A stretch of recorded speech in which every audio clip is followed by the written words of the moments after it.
Hello and welcome back to Prophetic Diary. My name is Tiny. If you're not already subscribed to this channel, go ahead and click on the subscribe button. I would love to have you here as part of the family. Also become a channel member. Everything you need to know is down below in the description box. How to sign up for a one-on-one coaching call with myself. Download the Key Witnesses app. It will help you better book your one-on-one calls with myself. I would love to talk to you guys, get you some deliverance, get you some breakthrough on those one-on-one calls, as they will not always be available here in Prophetic Diary. I know eventually the Lord is going to pull me away from one-on-ones, but while I'm here, go ahead and use me. I love talking and getting to know you guys, helping you through your marital issues, helping you through getting that depression. I had a sister today. She didn't know she was experiencing depression, right? So set up that call.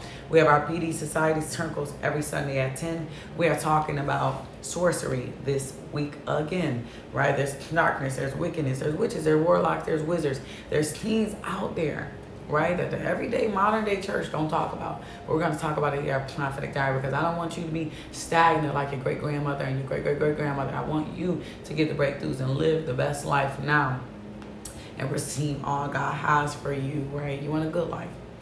And our Single and Ready series, last but not least, this Saturday. Are you ready for marriage? When your Boaz comes, is he going to really say that you're ready, right? There's a reason why God is allowing me to talk about these things, and he's breeding these things and bringing them out of me, right? But the Lord gave me a word today.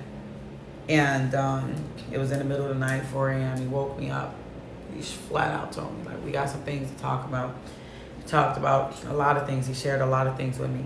But for you guys, he talked about kingdom marriage. He talked about purpose. And he talked about you standing up to the occasion. When Ezekiel was called, he had to stand up to the occasion. But the word that he gave me for you today is going to be in 1 Samuel 9. And it says, Hannah, verse 10. Hannah was in deep anguish, crying bitterly, and she prayed to the Lord.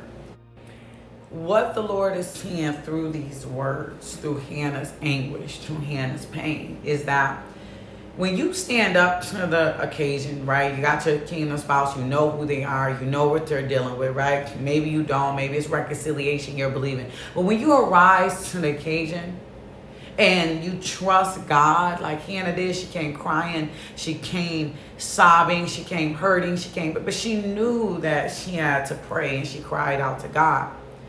And she made this vow. She said, "Oh Lord, heaven's armies, if you will look on my sorrow and answer my prayer and give me a son, then I will give him back to you.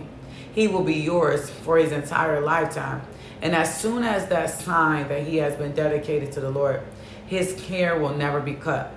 As she was praying to the Lord, Eli watched her. Seeing her lips moving and hearing the sound, he thought she had been drinking.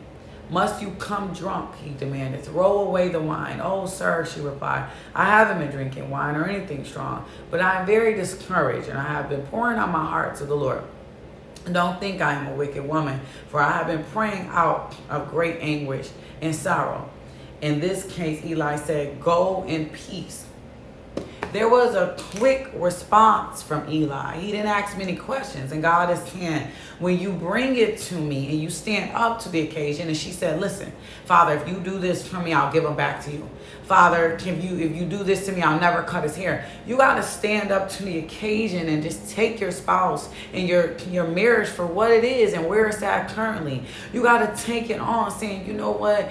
I don't care what people got to say about me. I don't care what people have to say about it. This is my calling. This is my purpose. And I am stepping into it." Somebody say, rise to the occasion. When Ezekiel was sent out, he had to rise to the occasion of a generation that was full of discord and would come against him, but he had to rise to the occasion. And God said that your protection, your provision will be with me. So when you stand up and believe for this kingdom marriage and take it as it is and strengthen yourself and let your skin get a little tough and your yeses be yeses and your no's be no's, and when you stand up, you're going to see quick results when you arise to the occasion, family. I need somebody to say, "I'm rising to the occasion." If you sow into this word, so surely saying, "I'm going to rise to the occasion." Don't sit back and let Satan take your stuff and your confidence. You got to rise to the occasion so that, like Eli, get quick response. It is done.